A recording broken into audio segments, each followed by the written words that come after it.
Hello everyone, আমি Puja. Welcome back to my channel. তো আজকে আমি দেখো তোমাদের সাথে শেয়ার করব গোপু সোনার জামা তোমরা বাড়িতে খুব সহজভাবেই বানাতে পারবে।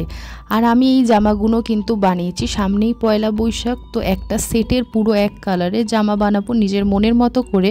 তো সেই জন্যই এই ভিডিওটা করা আর তোমাদের সাথে শেয়ার করা। তো চলো ভিডিওটা শেয়ার করা যাক।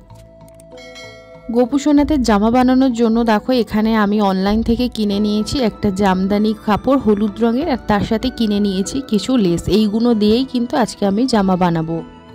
তোমরা যদি আমার ভিডিও ফলো করে থাকবে দেখবে গোপাল ঠাকুর প্রত্যেকটা যে জামা পরে আছে বা পরছে, তো সেগুলো সব কিন্তু আমার হাতেই বানানো। বাইরে থেকে জামা কিনলে কি হয় বলো তো, দুদিন ছাড়া ছাড়া লেসগুলো খুলে যায়, এতে করে কাপড়গুলো কুঁচকে যায়, অনেক রকম সমস্যা হয়। আমার মা সবসময় বলে গোপাল ঠাকুরের জামার মধ্যে একটু ফিতে বাঁধা থাকলে বাঁধতেও সুবিধা হয়, নাহলে সেফটি পিন লাগাতে হয়। তো এইসব কারণের জন্য কিন্তু বাইরে থেকে আমি খুব একটা জামা কিনি না, আমি নিজে হাতে বানিয়ে নিই। তো তাই ভাবলাম আজকে পয়লা বৈশাখের জন্য কিন্তু আমি গোপু সোনাদের জন্য জামা বানাবো, আর তোমাদের সাথে শেয়ার করব যে আমি বাড়িতেই কিভাবে সুন্দর সুন্দর ড্রেস তৈরি করে নিই। এই যে আমি এখন জামাটা তোমাদেরকে বানিয়ে দেখাচ্ছি, এটা কিন্তু 6 নম্বর গোপালের জন্য জামাটা বানাচ্ছি। 6 নম্বরের গোপালের জন্য জামা বানানোর জন্য কিন্তু লম্বা যেই পোর্শনটা আছে সেটা কিন্তু 1 মিটার মেপে নিতে হবে। এইবার যে চওড়াটা আছে দেখো, যেটা আমি সাইড থেকে সেলাই করছি, তো এই চওড়া যেটা নেবে সেটা কিন্তু হাতের মধ্যমা আঙুল থেকে হাতের তালু পর্যন্ত মেপে নেবে, অথবা ফিতে দিয়ে 1 থেকে 7 মানে 7 ইঞ্চ পর্যন্ত নেবে। আর মানে সাইড বরাবর কিন্তু থাকছে 7 ইঞ্চ, আর গোটা কাপড়টা থাকছে 1 মিটার। তো এইভাবেই মাপ দিয়ে আমি নিয়েছি। তো তারপর দেখো এরকম ফোল্ড করে করে জামার মধ্যে আমি কুচিগুলোকে ফেলছি। এখানে ঢাকাই জামদানি কাপড়টা খুব পাতলা বলে আমি এক্সট্রা কিন্তু একটা কাপড়, যেটাকে অস্ত বলে, সেটা আমি অ্যাড করেছি। তোমরা যদি মোটা কাপড় বা অন্যান্য কাপড় দিয়ে তৈরি করো সেই ক্ষেত্রে কিন্তু কোনো রকম আর কাপড় অ্যাড করতে হবে না। এইবার জামার যে নিচের অংশটা আছে সেখানে কিন্তু আমি সাদাটা বা সাদা লেসটা কিন্তু এইভাবে দিয়ে নিলাম। তো তোমরা এখানে দেখতেই পাচ্ছ গোপালের যে জামার ঘেরটা আমরা প্রথমেই তৈরি করে নিয়েছি। এবার জামার ওপরের যে হাতাটা থাকে সেটা তৈরি করব। তার জন্যই দেখো এখানে 5 থেকে 6 ইঞ্চ মতো আমি কাপড়টা নিয়ে নিয়েছি। কাপড়টা এক্সট্রা আমি নিয়েছি এই কারণে, এটা কিন্তু বাদ পড়বে। তো 4টে ফোল্ড করে কিন্তু সাইড থেকে আমি এই জামাটা সেলাই করে নেব। আবারও বলছি, এটা কিন্তু 6 নম্বর গোপালের জন্য জামাটা তৈরি করা হচ্ছে। জামার যে হাতার ওপরের পোর্শনটা থাকে সেটা কিন্তু দেখো ডবলভাবে এরকম আমি সেলাই করে নিয়েছি। এইবার কিন্তু সাইডে আমরা লেসটা লাগিয়ে নেব। যখন হাতার কাছে এরকম হাতটা থাকবে তখন কিন্তু লেসটা দেখতে পাবে, এতে করে দেখতেও সুন্দর লাগবে। তো প্রত্যেকটায় দেখো আমি লেস লাগিয়ে নিলাম। এইবার কিন্তু জামার এই অংশটা ভি শেপ করে রেখে সেলাই করে দেবে। অতিরিক্ত কিন্তু সেলাই করবে না, তাহলে কিন্তু গোপাল ঠাকুরের যে জামাটা পরাবে তখন বুকটা দেখবে অতিরিক্ত চেপে থাকবে আর দেখতে ভালো লাগবে না। এইবার জামার হাতাটা কিন্তু উল্টো দিক করে নেবে। আমি যেই লেসটা লাগিয়েছি হাফ মতো ফাঁকা করে, সেটাকে জোড়া নেবার পর বা সাইড থেকে যখন জুড়তে পারবে লেসটা তখন দেখতে পাবে সমান থাকবে। সমান থাকার পর বাকি যেই অংশের কাপড়টা থাকবে সেটা কিন্তু আমরা কেটে দেব।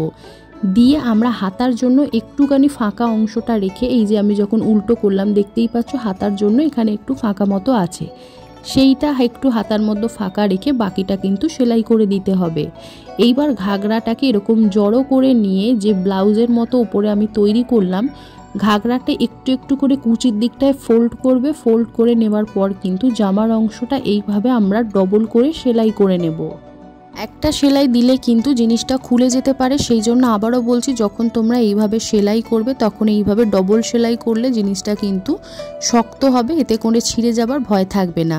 তো দেখতেই পাচ্ছ কত সুন্দর কিন্তু কুচির সাথে জামার উপরের হাতার অংশটা আমরা লাগিয়ে নিলাম। এইবার যে ঘাগরার যে কর্নার দুটো আছে সেটা কিন্তু এইভাবে অল্প একটু সেলাই করে নেব আমরা।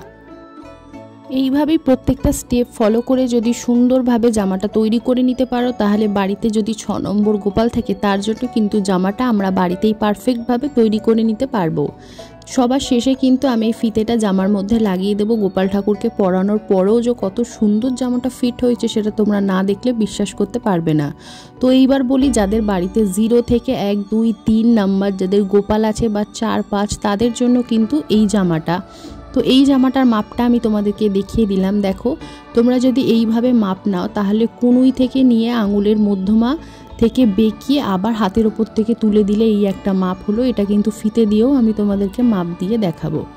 তো এক থেকে নিয়ে পুরো ফিতেটা ধরবে, এটা কতটা হচ্ছে সেটাও আমি তোমাদেরকে বলে দেব।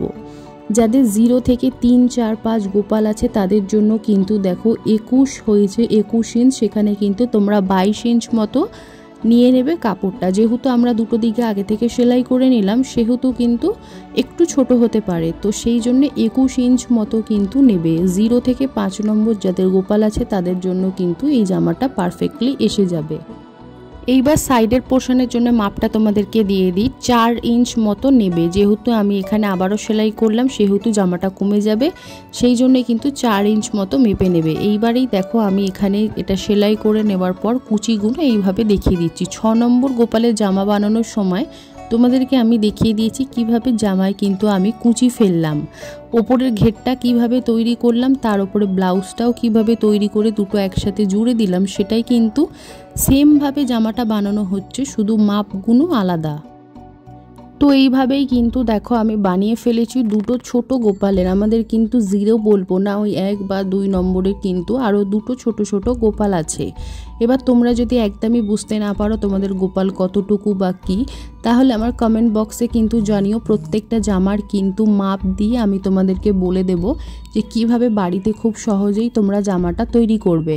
6 নম্বরে যখন গোপালের জামাটা তৈরি করেছি ওপরের যে ব্লাউজ বা জামার অংশটা কিভাবে বানালাম সেটা দেখিয়ে দিয়েছি। ছোট গোপালের যখন কুচির সাথে ব্লাউজ বা জামার অংশটা এইভাবে সেলাই করবে তখন কিন্তু কোনো কুচি আর ফোল্ড করতে হবে না, তখন কিন্তু খুব সহজেই এই জামার অংশটা এসে যাবে। আসলে কিন্তু এই কর্নার দুটো সেলাই করে দিলেই কিন্তু তৈরি হয়ে যাবে ছোট্ট ছোট্ট গোপালের জামা। আমার এই ভিডিওটা দেখে আশা করছি তোমাদের প্রচুর হেল্প হলো। তোমরাও যদি বাড়িতে গোপাল ঠাকুরের জন্য এরকম জামা বানাতে চাও বা কোনো দিক থেকে যদি অসুবিধা হয় আমাকে কমেন্ট করে জানাতে পারো, আমি তোমাদের রিপ্লাই করব। তাহলে দেখতেই পাচ্ছ বাড়িতে কত সুন্দর কালার কম্বিনেশন করে আমি জামাগুলো বানিয়ে নিলাম। তো এই 6 নম্বর গোপালের জামাটা দেখে বলো গায়ে কিন্তু কতটা ফিট আর সুন্দর দেখতে লাগছে। পিছনে ফিতে দেওয়ার কারণে দেখো গোপালের বুকের দিকটা জামাটা কিন্তু কোনো রকম ঢলঢল করছে না, কি সুন্দর টাইট হয়ে আছে। তার সাথে দেখো ছোট্ট গোপালের জন্য জামাটা কত সুন্দর পারফেক্ট হয়েছে। তো আজকের এই ভিডিওটা কেমন লেগেছে অবশ্যই কিন্তু কমেন্ট করে জানিও। ভালো লাগলে লাইক করে দিও আর সাবস্ক্রাইব করে কিন্তু পাশে থেকো। দেখা হচ্ছে আরও নতুন কোনো ভিডিও নিয়ে। ভালো থাকবে।